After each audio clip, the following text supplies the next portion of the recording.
দয়া করে গণভোটে হ্যাঁ দিন, দয়া করে গণভোটে হ্যাঁ দেওয়ার কথা বলে তারা এখন এসে গণভোটের রায় মানতে কেন চান না, সেই প্রশ্নটা আমরা মাননীয় প্রধানমন্ত্রীর কাছে করতে চাই। আমরা আরো স্পষ্ট করে আপনার মাধ্যমে জানতে চাই যে আদেশ জারি করা হয়েছে সে আদেশটা নাকি আইন নয়, এমন ধরনের বক্তব্য এখানে উপস্থাপন করা হয়।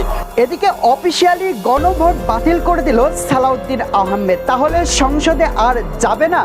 অন্যান্য বিরোধী দলীয়রা চাঞ্চল্যকর তথ্য দেখবেন প্রমাণ সহকারে যে গণভোটটি যে বাতিল হয়ে গেল। আর আজকে কেন ঘোষণা দিল সালাউদ্দিন আহমেদ, তার বক্তব্যটা শুনলে আপনারা অবাক হয়ে যাবেন। তাহলে এদিকে হাসনাত আব্দুল্লাহ যে সমস্ত এনসিপির যোদ্ধারা ছিল তারা কি আবার মাঠে নামবে?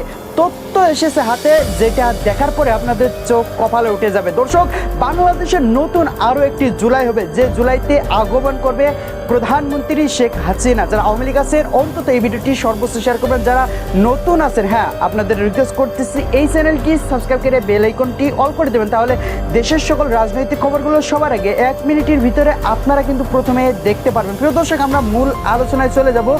দেখেন, আগামী যে সংসদ যে আলোচনা হয়ে গেছে সেখানে জুলাই সনদ, সেই সাথে সাথে বাংলাদেশে গণভোট নিয়ে বিশাল আকারে আলোচনা হয়েছে। সেই আলোচনায় দাবি করা হয়েছে জুলাইদের অবশ্যই স্বীকৃতি দিতে, কিন্তু সালাউদ্দিন আহমেদ লাস্টে কি এমন ঘোষণা দিল যার কারণে ঘুম হারামে যাচ্ছে। আপনারা খাতা কলমে লিখে রাখেন, হ্যাঁ বাংলাদেশে আবার নতুন করে জুলাই হবে। এ কথা আমার না বলেছেন হাসনাত আব্দুল্লাহ। হাসনাত আব্দুল্লাহ তিনি তো কেমন এমপি ইতিমধ্যে আপনারা জানতে পেরেছেন।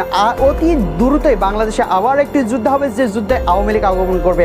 আওয়ামী লীগের মানুষ এবং প্রধানমন্ত্রী শেখ হাসিনা তো ইন্ডিয়ায় যে জায়গা পেয়েছে, এই বিএনপি সরকার কি ইন্ডিয়ায় জায়গা পাবে? আপনাদের কাছে এই প্রশ্নটি ছুড়ে দিলাম, কমেন্টে জানিয়ে যাবেন। হ্যাঁ, যদি এই ভিডিওটি ভালো লেগে থাকে, অল্প টাইম 1 মিনিটের ভিতরে দেশের খবর জানতে চান, চ্যানেলটি সাবস্ক্রাইব করে আমাদের সাথেই থাকতে পারেন। তাহলে আসলে সর্বশেষ কি আপডেট গণভোটের বিষয় নিয়ে বিস্তারিত পরবর্তী ভিডিওতে জানিয়ে দেবো, একদম অফিসিয়ালি ঘোষণা, সেটা আপনারা প্রমাণ সহকারে দেখবেন সালাউদ্দিন আহমেদের মাধ্যমে। যদি জানতে চান এবং দেখতে চান, চ্যানেলটি সাবস্ক্রাইব করতে হবে। তাই কথা বাড়াতে চাচ্ছি না, ভালো থাকবেন, সুস্থ থাকবেন, দেখা হবে পরবর্তী নিউজে।